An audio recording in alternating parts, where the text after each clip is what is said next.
Hello and welcome back to Perspectives. On today's show, we have our usual roundup of the big stories around the world relevant to the Sikh community. Then we'll take a look in more detail at one particular story making headlines. Over recent years, the dream of Khalistan has leapt from the mouths of Sikh activists and has now landed squarely across mainstream media, a victory in itself. But today, we're going to take a look at the latest lengthy mainstream examination of the subject and see if India has, in its usual fashion, managed to get its manipulative paws on its reporting to smear and tarnish the purity of the concept. Well, all this and more on today's show, but joining me as always is our very own correspondent in Canada, James Cousineau. James, welcome back. Well, almost always anyway. Angus missed you last night, but I am back, and we hope that you did not get too upset by my, this lovely face not being on screen, but in any event, welcome back, folks. Thanks for being here. Don't forget to stick around to the end of the show to see what comments made it on, and don't forget to share your comments on tonight's show. We love to see them. Back to you, Angus. Indeed. Good to see you back, James. And we together will be bringing you our perspectives on the daily news affecting the Sikh community across the world. And indeed, at the end of the show, as usual, we will take a look at loads of your great comments, which have been filling out below the video. So thank you for those. Right, James, let's get underway. What are you going to start us off with this morning? We're going to take a look at, of course, an update to the water damage and the flooding that continues to wreak havoc in Punjab, as well as many other parts of India. Now, as the officials are calling this the worst flooding in over 37 years, it has been devastating the heartland. Now, Punjab is currently grappling with the catastrophic flooding, as well as other parts of India and Pakistan, as we've seen over the last several weeks. We've been following this, and especially the last week. But there's been really nothing that parallels this deluge of water since the floods of 1988. And that's the closest that they can come to describing what's going on there for anybody that has a reference. Of course, I'm too young to remember 1988, but we won't go there. Now, the scale of this disaster is immense, with over 1,018 villages submerged by the water across the state. Now, this is just in Punjab alone, so you can imagine the devastating impacts it's having throughout the nation and throughout Pakistan as well. Now, the border district of Gurdaspur is the most severely affected, with 323 villages that have been inundated with water. Now, of course, as the struggle goes on statewide, a massive evacuation effort is still underway at this hour. At least 11,330 people have been moved to safer locations thus far, with 4,729 of those currently housed in 77 operational relief camps established by the authorities. This does not take into account the many, many people who, of course, have found refuge in the homes of others, especially the Sikh community, who have come forward and been just amazing in their level of assistance to each other within not only the Sikh community, but extending it far beyond to anybody in need there. And again, the catastrophic flooding is something that they have not seen in, you could say a generation at this point. Now, the narrative is rapidly gaining ground that it's not merely a natural disaster, but as we spoke of last week, that it was exacerbated by the administrative failures. Now, the Punjab Congress has labeled the event man-made, but again, it is I believe, a cross of both factors, both nature and, of course, gross negligence. Now, the dams and the water headworks, specifically, critics are pointing to the crashing of 2 floodgates at the Madhapur headworks, which they attribute to poor maintenance as a failure to release the water in a timely phased manner. And that, of course, has big implications, and it's also been called out by the Pakistan government as well. However, to take into perspective here, the number of villages that have been affected and the districts, we're going to just go through the affected district, the villages that have been submerged and count, and then people evacuated, people in relief camps, and then the estimated crop area that's been damaged. And of course, we can never talk about Punjab without talking about the farmland and the impacts there. Now, in Gurdaspur, it's 323, and that count, of course, could rise, but that's the number of villages that are submerged. At this time, 4,771 people have been evacuated, and people in relief camps is 255 at 12 different camps throughout the region or throughout the province. They have not yet specified or been able to calculate the total acreage and hectares that have been damaged in terms of farmland.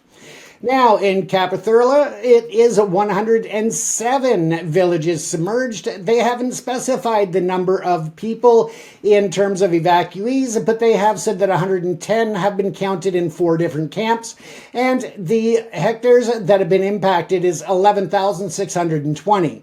So this gives you a good idea, and of course we have other villages here, or other regions, including Taran, and that's 45 villages that have been submerged. They haven't specified in terms of evacuee numbers or people in evacuee emergency camps. However, they have come forward stating that 9,928 hectares have been damaged so far and underwater. Now, we do have a more detailed list. If you want to find that, you can continue on to our Substack page, and we'll have that on there as well. But as the state government's response faces mounting criticism, the Sikh organizations and civil society have mobilized on an unprecedented scale, providing a powerful demonstration of community resilience. Now, the SGPC, the apex religious body of the Sikhs, and the Akal Takht, the highest temporal seat, are the forefront of these extensive relief operations. So again, there is a lot to be said about Punjab becoming self-sufficient, having its sovereignty, and being able to control and regulate their own water plans. This, again, has come from many, many years of mismanagement by the current government and shows how Khalistan can definitely be a positive in the region. Again, not only affecting the Khalistan state or Khalistan country when it happens, but also they can be a leader in showing the proper management systems and the maintenance systems that need to be applied to control the water to other regions, including, basically the whole country at this point. Now, of course, when we look at this crisis, we have a lot to watch, and we will continue watching. But one of the big factors as well, of course, is the many gurdwaras that are being impacted. These are historic facilities, historic places of worship, and are very much a huge part of the cultural identity of Punjab and other regions, but we're talking specifically here. And as you can see, the water levels are just massive, and that's going to cause a lot of structural damage that's going to have to be repaired after the floods recede. Now, of course, this Gurdwara here is submerged in what they say is about 10 feet of floodwater. And thank you to at Travel with the last name Hader, and that was from Facebook. So thank you for sharing that photo with us. Now, the devastating floods have transcended the international borders, inundating the revered Gurdwara Darbar Sahib, and that's what you see on the screen here, the sacred site where Guru Nanak Dev Ji, the founder of Sikhism, spent his final years. So you can really understand the importance of this facility, of this location to the Sikh community and to the global cultural community. It, definitely has an impact worldwide, and people are watching from around the world with great concern.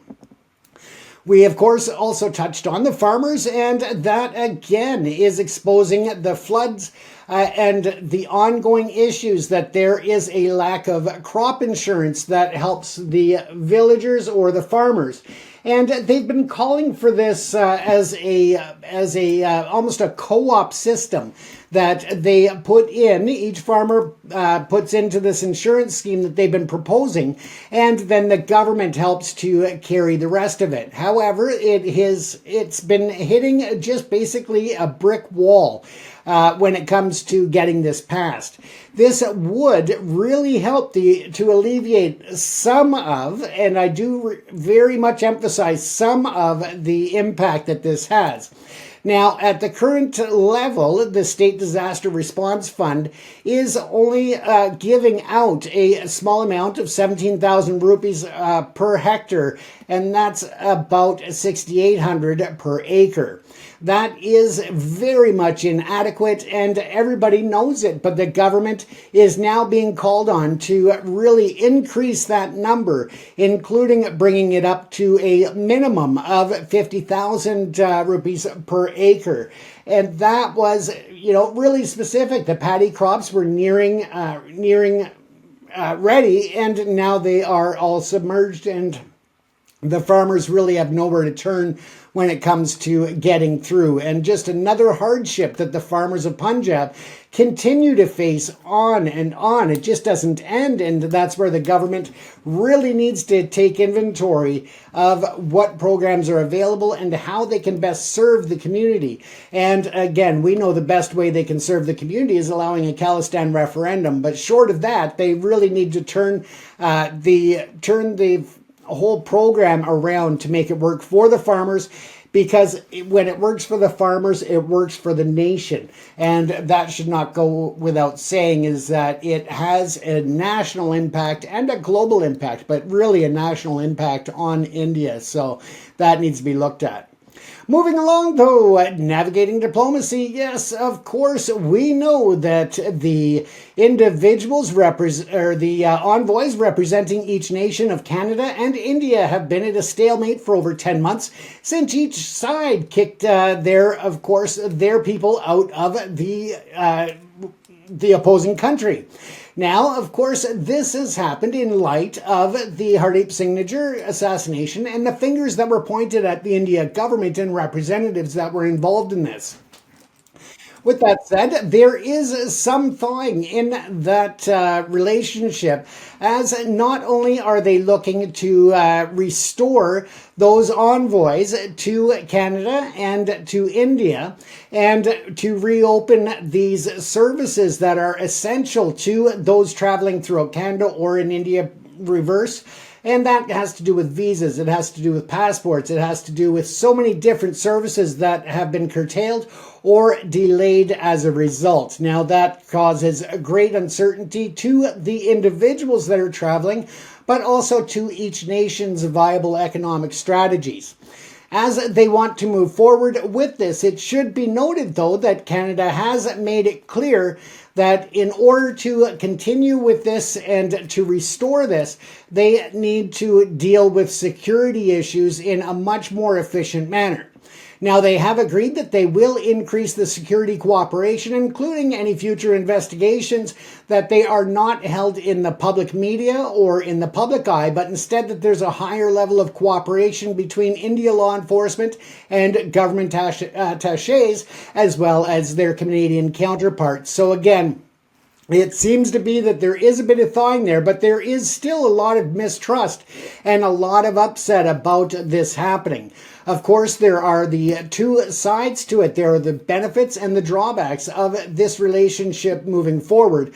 But again, it is an international relationship that we really need to have dealt with in some way or another, but at the same time, without giving up any of our sovereignty here in Canada, and to ensure that anybody on Canadian soil or Canadian citizens in general are protected at all costs.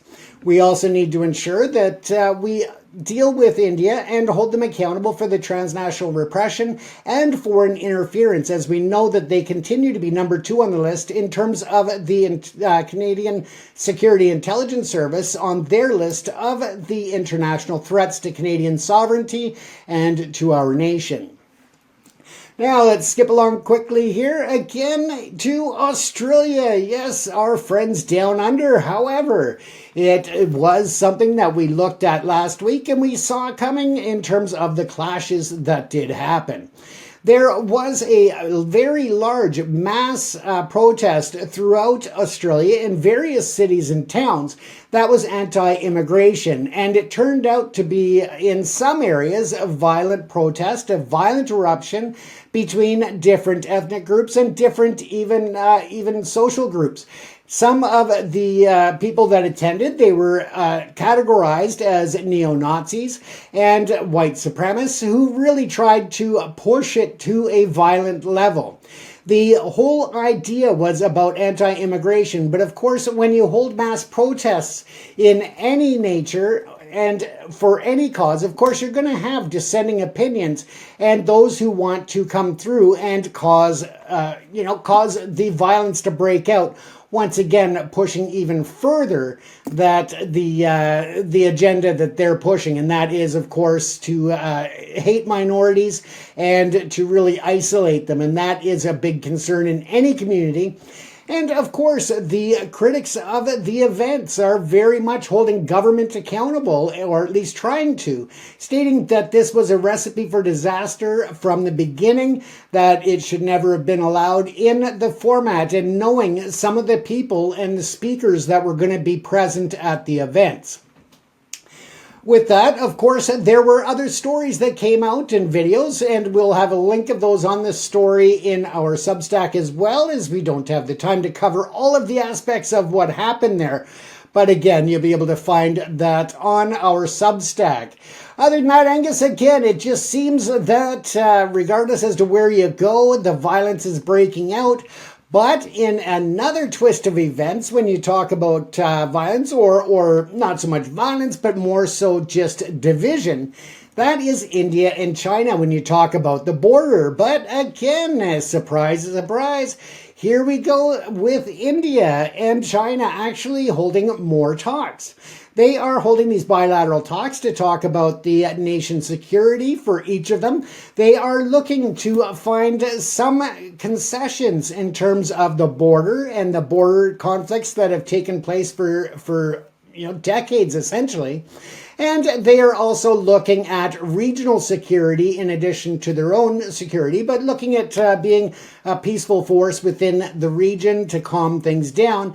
And yet, ironically, China and India are two of the biggest concerns in the world when it comes to transnational repression, when it comes to national security threats, when it comes to cyber threats, when it comes to attacks on infrastructure through cyber hacking and other things. So very interesting to see how they are partnering up. But again, it's not something that we are really shocked by at this point. Just a question as to what happens next is going to be the big question between the talks between Xi and, of course, Modi. So we'll watch and see how that plays out in the long term. But the question of rights, border context, and the status of minorities in India, which has come up in those talks, which is, again, very ironic, given that it's China bringing up these questions and not other Western leaders, Angus. China's the one bringing up their concerns about, the human rights conditions in India. Who knew that China would be the one? That's like, basically a glass house throwing a rock at a glass house. Oh, the irony, indeed. Yeah, it's, as you say, it's the pot's calling the kettle black. Indeed. That's better. Absolutely. Yeah, there's some interesting stories there you brought up there, James. I just want to pick up on a few, probably the more obvious ones to talk about. Of course, the flooding, massive. You just need to look at social media over the last few days to see some horrific pictures and some heroic pictures as well. I mean, the Sikhs particularly have really stepped up, as they always do in times of need, and some of the heroic stories that have emerged are really quite heartwarming. But yeah, tragic stories as well. There's been so much devastation, so much loss of everything, lives, livestock, livelihoods, everything, you name it. So the impact is enormous. And of course, it all comes straight back to this one accusation. It's just mismanagement, or is it even not just incompetence? Is there a deliberate agenda? And many people, particularly in our commenters, have said India, Delhi particularly, are weaponizing water. They have weaponized the water to target Punjab, to damage, to destroy the Punjab as best they can. Now, even if you look at it from a more less malicious and less suspicious attitude and say, okay, it is just pure incompetence. Well, the result of this incompetence is absolute devastation across essentially, as we keep referring it to, the breadbasket of India. You cannot afford to cause so much damage to the area that provides your primary foodstuffs. And yet that is what they're doing. And if it is deliberate, then it is just, as we say, another English idiom is, you're cutting your nose off to spite your face. You're targeting the Sikhs and trying to damage and destroy the Punjab. Well, all you're doing is actually destroying your own larder, your own food supply. So again, it defies logic. But this gives an insight, if there's a deliberate element to it. It just gives an insight into the mindset of Hindutva and how far and what extremes they are prepared to go just to try and suppress the Punjab and the people of the Punjab. And it's interesting also, another great contrast is the Kartarpur Sahib, the Gurdwara, just over the border in Pakistan, that beautiful building, that sort of that glossy white final resting place of the first Guru Nanak Dev Ji. It was, I mean, the pictures are really heartbreaking when you see that beautiful building and it's the whole complex under so much dirty water washed down by the monsoon rains. And it was thanks to the Pakistan government. They have thrown resources, and bless them. I mean, this gives an insight into what's going on in that area. Is Pakistan dedicated a huge amount of resources to helping clear up that Gurdwara. What did India do? Not an awful lot. It came from Pakistan. Now, admittedly, it is on Pakistan soil, yet it is one of the most sacred sites for the Sikh people in India, Punjab. And of course, there is that regular pilgrimage of people across the border to go visit the Kartarpur Sahib. And so Pakistan have to be credited with a huge amount of goodwill for what they have done to help clear up that Gurdwara and help. And the pictures across, again, social media are of Pakistan labourers who, again, are working alongside the Sikhs just to help them clear up the dreadful debris and the damage that as a result of those monsoon floods. So yeah, again, this story, as we say, will run and run, because again, the accusations are flying around that even at best it is utter incompetent mismanagement of the Delhi government through its local proxies, its water management companies. There have been accusations that dams have deliberately, and I did talk about this yesterday actually, is that dams have deliberately been allowed to fill up to the brim and then the water released, instead of being released at regular intervals just to try and minimise the downstream damage. Instead, they've been held back to build up these huge walls, literal walls of water, and then it's released downstream, causing such mass devastation. So all it does, James, as we often say, it always comes back down to the only solution to this is for the Punjab to have its own management in its own hands. In other words, Khalistan, we need Khalistan just so at least its precious water reserves can be managed correctly. So we don't have a dry season where we're short of water and a monsoon where we see these. Every year we see these dreadful pictures of devastation and damage. So, yeah, that was the flooding story. Now, the other one, of course, is the geopolitical stories, which, of course, is the relations of India with, well, we talk about Canada and we also talk about China and Russia. And I talked at length about this yesterday. But, yeah, it's still, and in fact, yesterday I did say that Modi had visited Beijing over the weekend. And, of course, you talked about it there. Well, first of all, interesting. Again, relations with Canada, rebuilding. Mark Carney, head of the Liberal Party, in a very contrasting position to his predecessor, Justin Trudeau. And again, I've always raised suspicions about Mark Carney, very much a globalist. What is his agenda? Is it necessarily the agenda of the Liberal Party? I suggest not. Certainly it is not the same agenda that Justin Trudeau pursued. Justin Trudeau was very much standing up for the rights of his local Sikh community, who, of course, many of whom voted for him. So he was very much standing up for their basic human rights and the threat that India posed them as manifested in the murder of Hardeep Singh Nijjar. Yet Khan is now shaking hands, effectively, metaphorically speaking, with Modi. He's rebuilding relations, he's re-establishing the diplomatic infrastructure once again. It's business as normal, sadly, between Carney and Modi. And Modi will see that as a massive victory. Modi will see that, and Hindutva sees that now as, we got away with it. That's how they're seeing it. The optics are terrible in this story, and I think Mark Carney really has a lot of eyes of blame pointing at him now, saying, hang on, mate, you're just brushing the Nijjar story under the carpet. It's all forgive and forget, isn't it? It sits very uncomfortably. But on the other hand, of course, we have Modi shaking shaking hands with Xi Jinping over in China. Yes, of course, sitting alongside at that same table as Putin, as the leader of Belarus, as North Korea's leader. Yes, all the world's dictators are all sitting around the same table.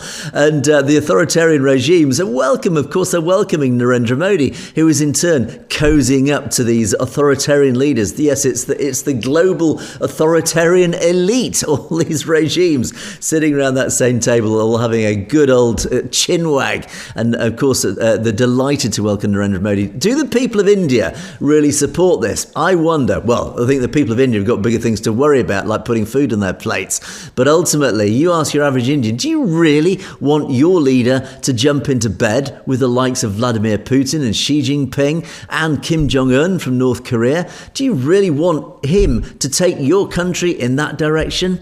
I suspect most Indians wouldn't like that, yet most Indians are held in ignorance because, of course, the mainstream media controlled by the the Modi government ensure that they get this very sterile, this very filtered narrative that probably doesn't tell the truth and actually give a clue really what's going on in India. But as I said yesterday, ultimately it is most unlikely that China will, or certainly India will jump into bed with China as partners because they still are vying for control. As two future superpowers, they are still vying for control of that Asian region. So ultimately, they are looking after their own interests. Ultimately, it is unlikely they will form any form of deep-set partnership. They might work in tandem as long as their interests align, but ultimately, it is unlikely they will actually shake hands too closely, James. And then finally, the immigration story. I think this is the story of the 21st century. This immigration debate, this immigration protest is sweeping across Europe now. It's interesting to see it's hit Australia, New Zealand, North America now seeing parts of it. It is very dangerous, and it is really it's really gripping. Certainly here in Europe, it's becoming a major issue. Whichever side of the debate you're on, clearly the truth is one of the first casualties about this story, because again, all the mainstream media controlled by the government, and particularly the left-wing liberal leaning media, always refer to these protesters as neo-Nazis. Even you, James, in that article refer to, they are the neo-Nazis, the far right. Well, I've got news for these people and the governments. They're not. Yes, there may be a small minority of people turning up who are neo-Nazis and far right, but I'll tell you something, and this isn't a shock because you know damn well, it's just that you hate to admit it. Many of the protesters out there are ordinary citizens. They are working class, middle class citizens. We even here in the UK, we have a group of ladies, I forget what they call themselves, like the Pink Ladies or something. Anyway, but they are middle class, ordinary housewives who are now taken to the streets to protest about immigration, uncontrolled immigration. They're not far right. They're not Nazis. They are ordinary women because, unfortunately, a lot of these immigrants are young men. They're coming from cultures where they view women in a very different way that we see women. They see women as not even second class. They see them as basically objects for their own lust and desire. And we have problems here, certainly in the UK, and it's now being reported across other areas across the world where immigration is a problem, is that young girls and women are being raped. And I'm not even using that. I'm not even exaggerating here. We are getting increasing stories of young girls being raped by immigrants, and these immigrants are getting away with it. This is why middle-class, ordinary housewives are taking to the streets saying, we cannot have this. We cannot have these immigrants being bussed in and accommodated in our nations that are then being let loose onto our streets, who are now raping our daughters. And unfortunately, that is the truth that is being buried by mainstream media. The more they bury it, the greater the problem is becoming. So anyway, as I believe, I think that this story is one of the most potentially dangerous social issues we have bubbling at the moment. The media are doing their absolute best to try and bury it, but the Sikh community are on it as well. There are many. I'm a member of many community sort of groups, and I see even many in the Sikh community are saying, look, this is getting dangerous. This immigration is becoming a real problem. It is threatening the social fabric of our societies that we are building here in the West, and we need to have a grown-up debate about it. So anyway, James, lots of interesting stories there. It's just been such a busy couple of days, and it only gets busier with between China and Russia. I mean, Modi's trying to fix his image internationally on a global scale, but until he starts to deal with problems at home, he's not fooling anybody, Angus. Absolutely right. Indeed, that is a story that, we'll talk about at length, I've no doubt, in in many shows in the future. Right, James, talking about Khalistan, I want to dive into a very interesting article that was appeared in a magazine called The Nation. I don't know if many of our audience have heard The Nation. It is actually a widely read online magazine. It's a US-based magazine, and I have to say, it produces quite a lot of interesting journalism. It's very well-researched and clearly well-funded journalism. It brands itself as principled, progressive. The Nation speaks truth to power to build a more just society, blah, blah, blah. And I thought, and it wrote this really long article. One of their journalists wrote a very, very long article, and very in-depth, well-researched article about the whole Khalistan issue. Now, the Khalistan issue is, of course, quite divisive, and particularly when it comes to India. And I saw this article and I thought, oh, God, here we go. This will be another left-wing magazine, no doubt, being manipulated by the Hindutva forces to try and smear the whole Khalistan movement. And I looked at The Nation itself, and it is a very left-wing. In fact, if you look at All Sides website, which exists to sort of examine quite objectively which way any news outlets, media outlets lean, whether it's left or right or central balance. The Nation is actually extreme left wing. So I thought, right, here we go. So I prepared myself as I read this article, thinking, oh God, here we go. I'm going to spend probably 20 minutes talking about how what absolute nonsense, left wing leaning rubbish it is. I was pleasantly surprised. This, I have to say, is an extremely well-written, well-balanced and very nuanced discussion about the whole Khalistan discussion. And the reason is, I believe, because actually I discovered this article through the Sikh coalition in the US. They actually contributed to this, and they themselves did actually post up their effectively how much they'd contributed, but their almost appreciation of this article giving a very well-balanced discussion about the whole Khalistan thing. So I want to go through, and again, it's a hugely long article. It's about 6,000 words. Obviously, we don't have time to go through it in depth, but I just want to cherry pick some very interesting parts of it that I think give a clue.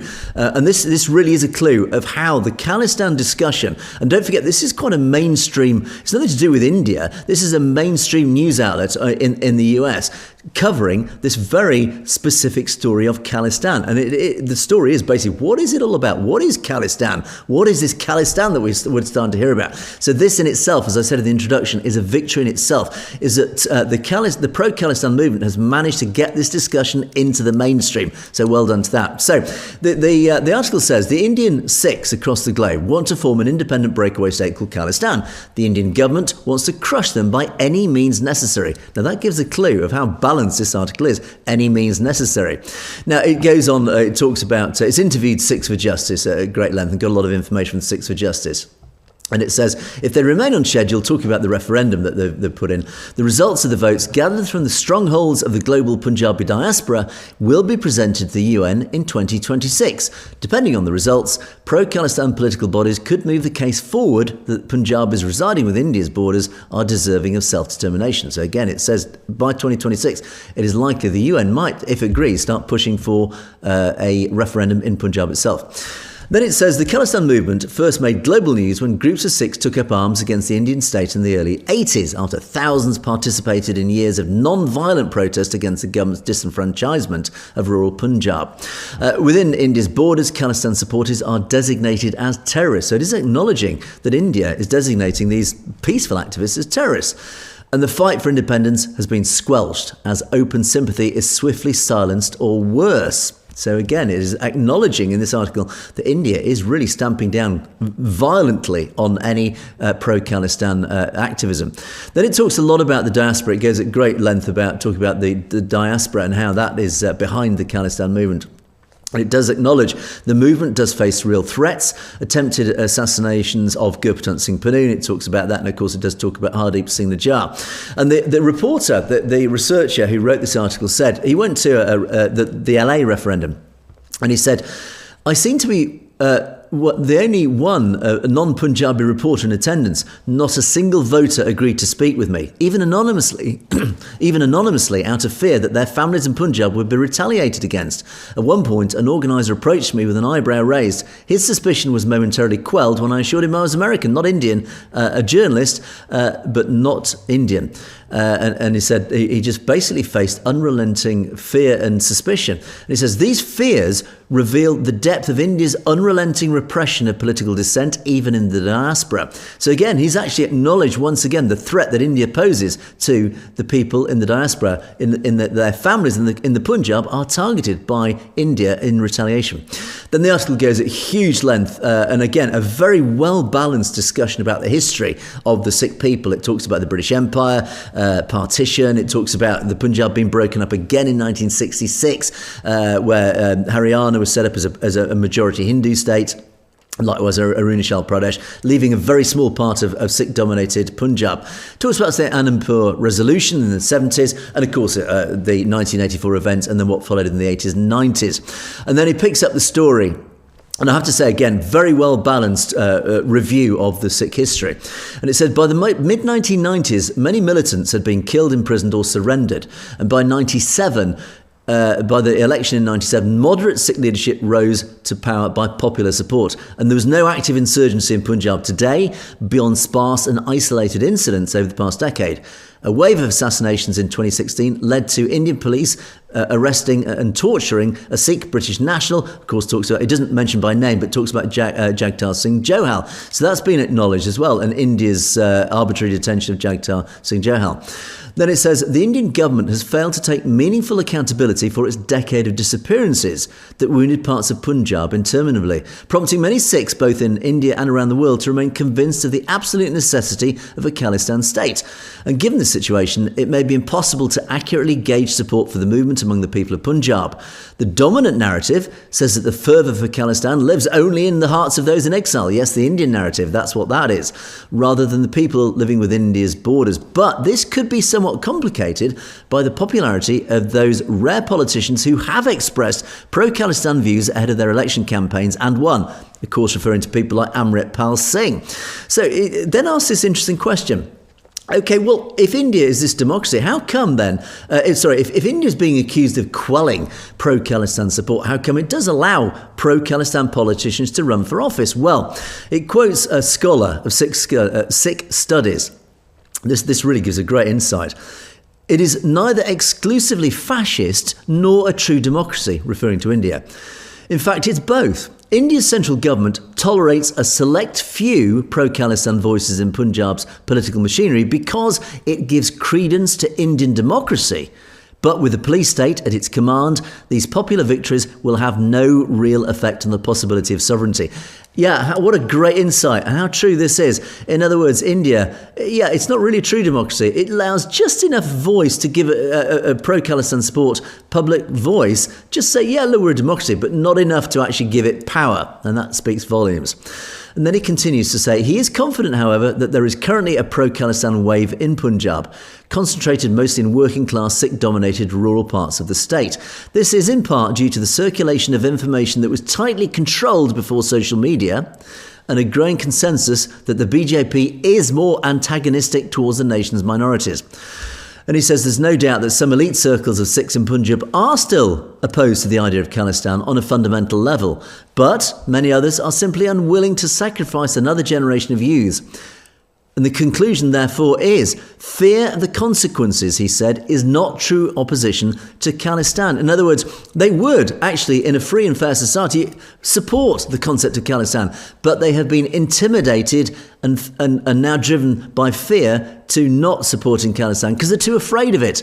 That's not democracy. That's a very important point he's brought out there. And then he interviews an activist, an accountant, a guy called Bobby Singh, and he says, Bobby Singh said, they want us to follow the path of terrorism, which we will not. Then talks about the diaspora and how active the diaspora has been pro-Khalistan and highlighting what India have been up to. He mentions that Jaswant Singh Kalra Elementary School in California that we've covered, the story we covered. And he says, even if today's Khalistan supporters in the diaspora have opted for the pen over the sword, there is credible evidence that the long arm of India has come to the West. And again, he talks about transnational oppression. So he's acknowledging the threat of India, so-called democracy, rule of law India.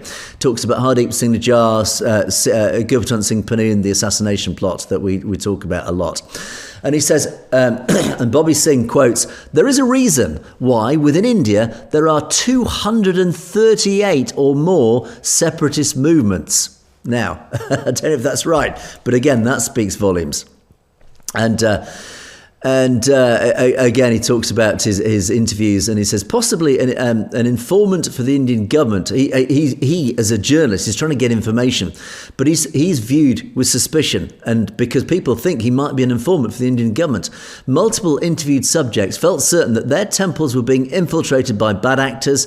Anyone can grow a beard and pretend to be a Sikh, one doctor remarked. In other words, there is this deep suspicion within the diaspora of what India get up to. And then he continues to say, "It is a fact that Gandhi's socialist government directed the purge of Punjab on the grounds of a militarised secularism.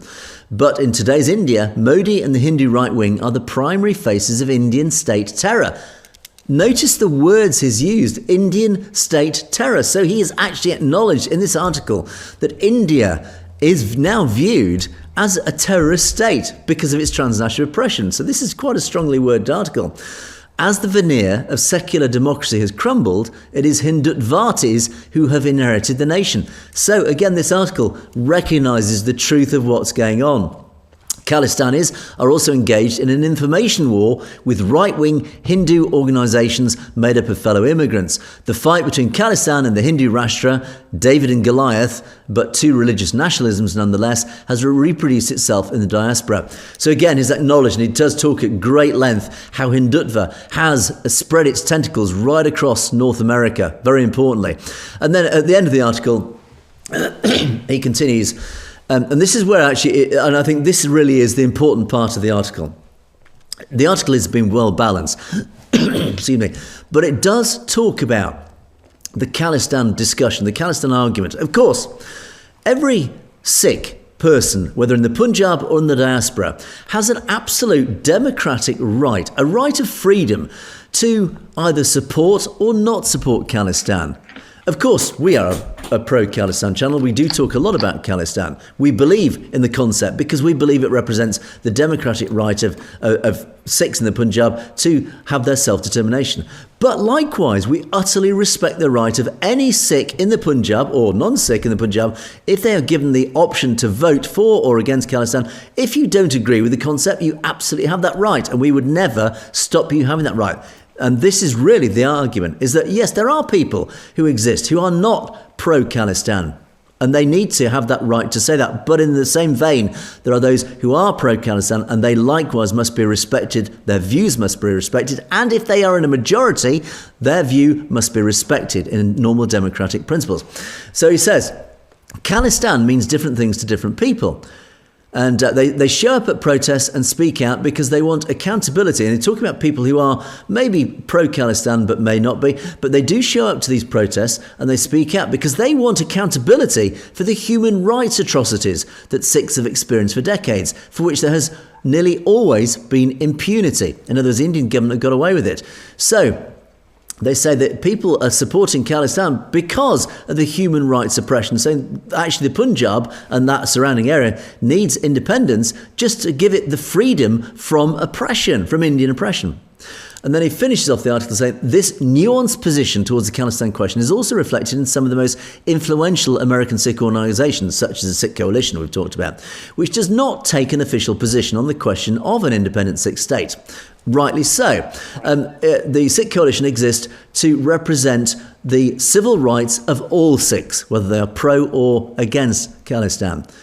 But it does say, while rejecting the conflation of the whole of Sikhism with Khalistan and those American Khalistanis with criminal activity or terrorism. In other words, it's saying, if you're a Sikh, it doesn't automatically mean you are pro-Khalistan, or indeed you're not even anti-Khalistan. If you're a true Sikh, there's all sorts of weird connotations and statements that have been made by Hindutva to try and smear and confuse the issue, which have all been rejected.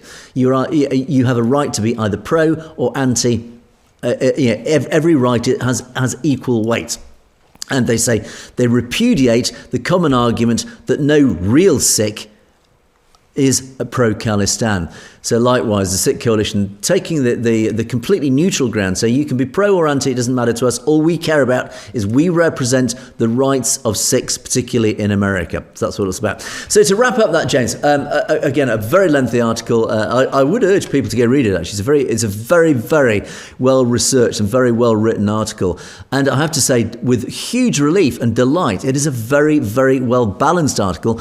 More importantly, it is in the mainstream American press. So again, a huge white, in other words, a non-Sikh audience will read this article and they will be educated. And the beauty of this article, they will be educated with the truth. This article is very, very truthful. It gives that very balanced, very genuine view of what India has been up to, this terrorist state. It actually refers to India as a terrorist state. It refers to the dreadful oppression, the transnational oppression that's been going on, the murders, the extrajudicial killings, the dreadful events of the past, of the 80s and 90s, etc. And of course, it then has this discussion about the Khalistan movement, and again, a very fair and balanced view. And in fact, any objective reader reading this article will say, actually, the Khalistan movement does have a point. There is a very good reason why Khalistan should be given the option to exist. And I think this article will be very powerful, a very powerful tool outside the Sikh community to get more people aligned with the concept.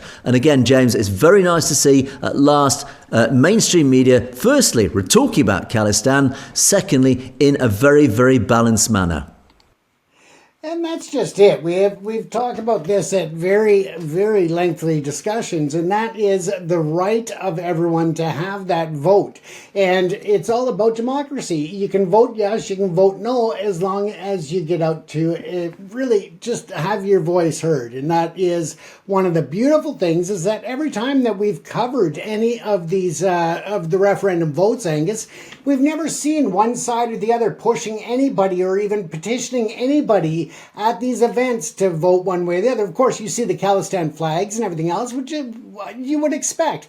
But there's nobody actually trying to manipulate the votes or encourage a vote one way or the other. It's about respecting everybody's choice, Angus. It is, absolutely it is. And as I say, it's just joy to see this discussion hitting the mainstream media and being discussed openly. And interesting, again, another part of the article where it says it does actually recognise the fact that India is trying to claim it is a peripheral fringe movement, but it does actually, again, quite fairly say, well, it's very hard to say that because, in fact, the oppression that's going on in the Punjab means that people who actually probably do support the concept of Khalistan are driven into fear to not support it. And so there is this almost this false impression that there isn't a strong support for Khalistan because that's the mainstream narrative, because people have been cowed through fear into not supporting Khalistan. But you have an actual genuine free and fair election in the Punjab without fear, and you may be quite surprised. Certainly, I think Modi might be. Well, I don't think Modi would be surprised. And this is the reason why he won't hold a referendum in Punjab, because he probably does know that it is the majority of people in the Punjab would vote yes for a Khalistan, a new state, a sovereign state of Khalistan.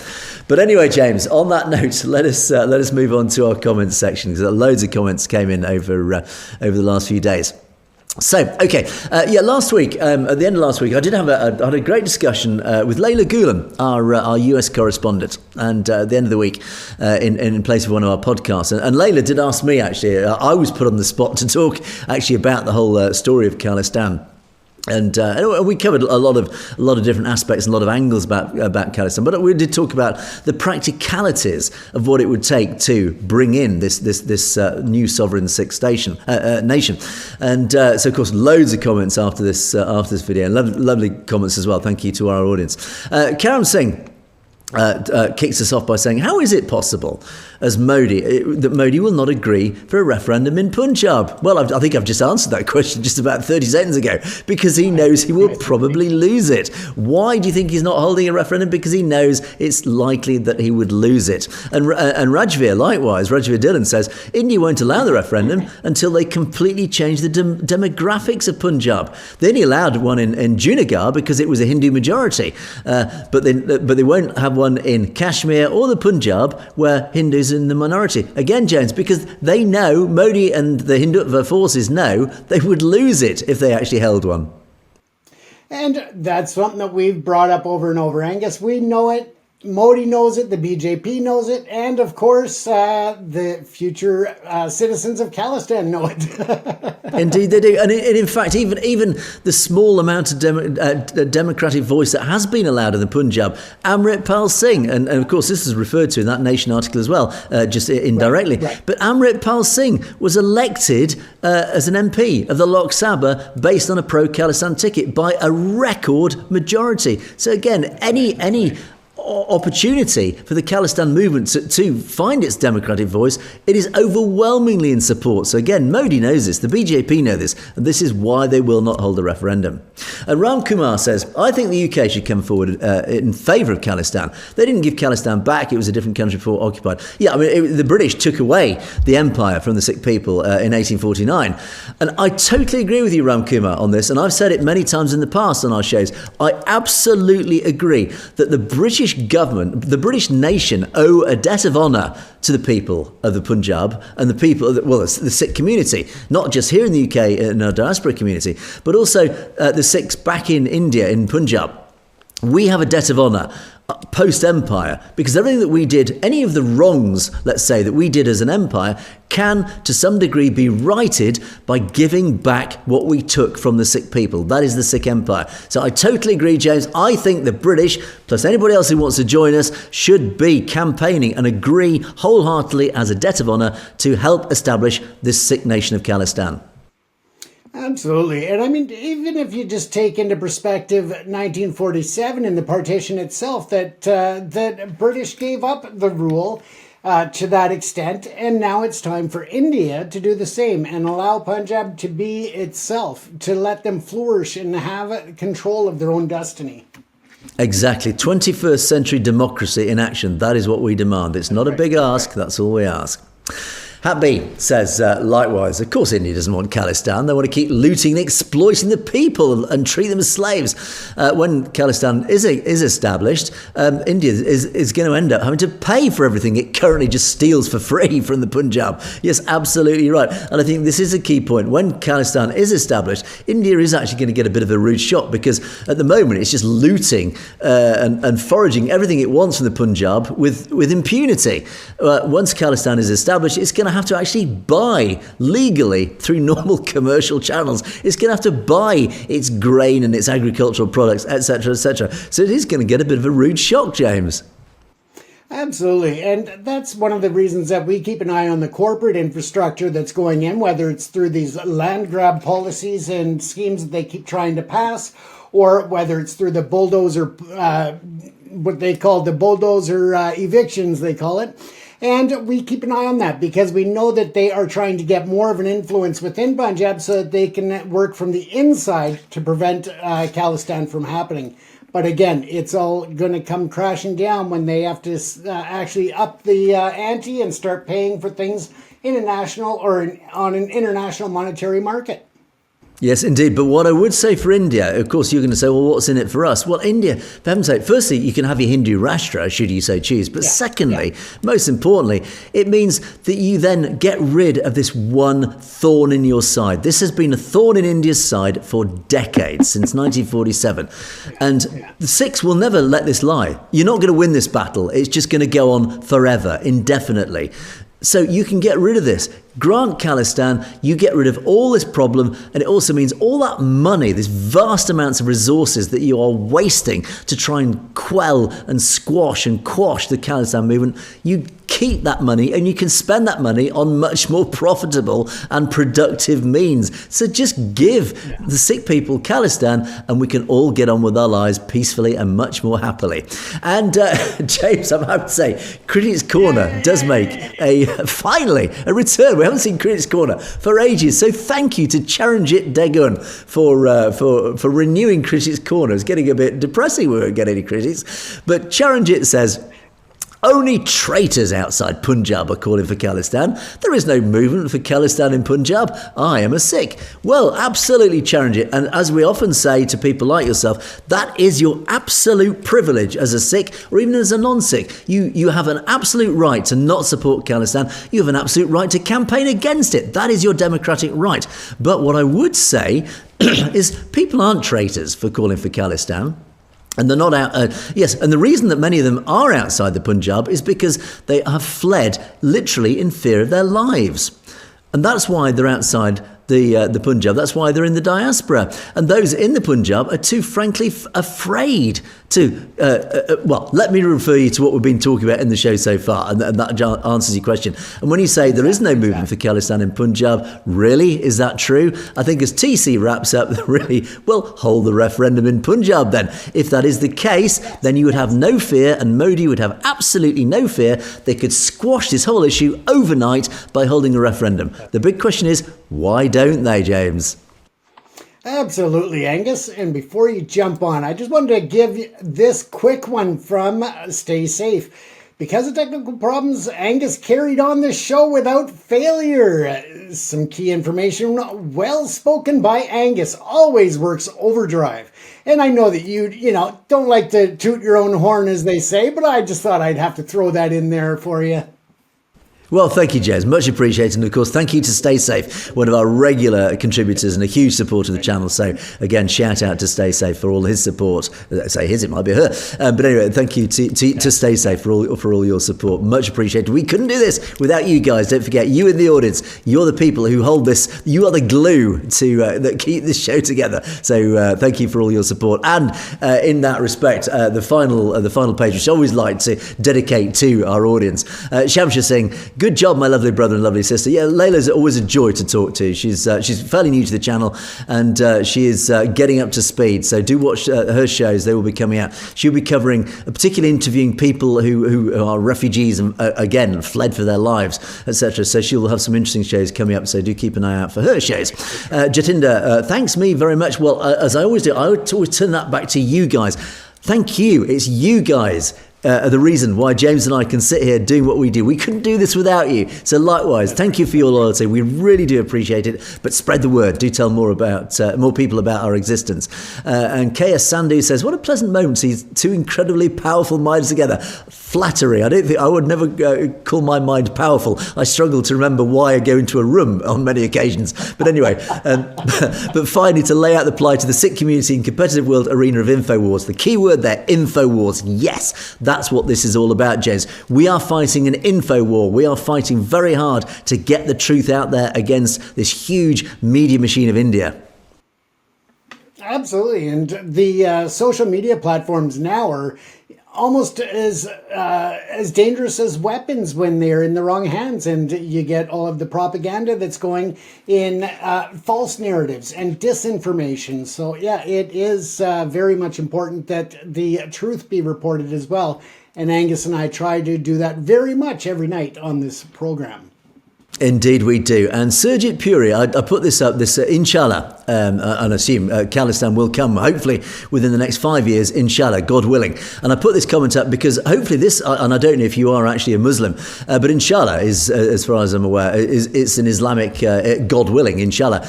And I think this is important because we don't want to speak to just the Sikh community. We actually want to speak to communities, wider communities. We do know we have an audience in Pakistan. We do know we do have Muslims in Pakistan who watch the show. So welcome to you guys. Please do comment more. We'd like to hear from you and get your perspectives on things. And again, I think it's very important that we actually make it very clear about this whole concept of Khalistan, this discussion. We have Khalistan. Of course, many of the critics saying, oh, it's just going to be some Sikh theocracy and it'll be just run by Sikhs for Sikhs. No. It's like the Sikh Empire. The Sikh Empire was a huge success because its borders were open to anybody, to any ethnicity, any religious background. It had Jewish people, it had Christians, it had a lot of Muslims, and of course it had loads of Sikhs as well. And that is what Khalistan will be, equal to all. Everybody will be treated as equal, male, female, and of course any religion or ethnicity. Everybody will be seen as equals, James. That is the important part of what Sikhism is about, and that is what the Sikh Empire, the Khalistan will be about. Absolutely. And for anybody that has any doubt, just visit a Gurdwara and you'll see how welcoming the community is to anybody. So, yeah, again, just the sheer history of the Sikh Empire will show you that. But if, again, you question it, go visit a Gurdwara and you'll see how lovely the people are and how accommodating and welcoming they are to help anybody. Indeed, and the final couple of comments go to Reckless Mohi, who says, Panoon. Now, you identify Panoon as the great leader to potentially liberate Khalistan, of course, spearheading that referendum campaign, revolutionary warrior. This is great rhetoric. But Astir really finishes off by saying, look, Khalistan is the right of the people of Punjab. It will be a great and reliable ally of the West, and that is why we in the West should be supporting Khalistan, James. Absolutely, and it's long past due time. So let's just continue to support the right of everybody to have their say.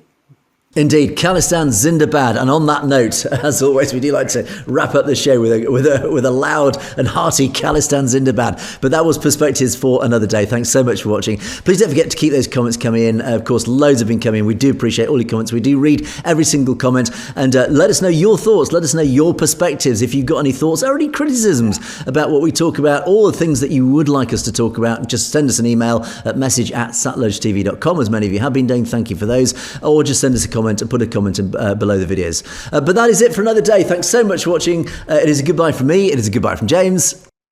Take care. Everyone stay safe. You have, of course, been watching Perspectives. We will see you next time.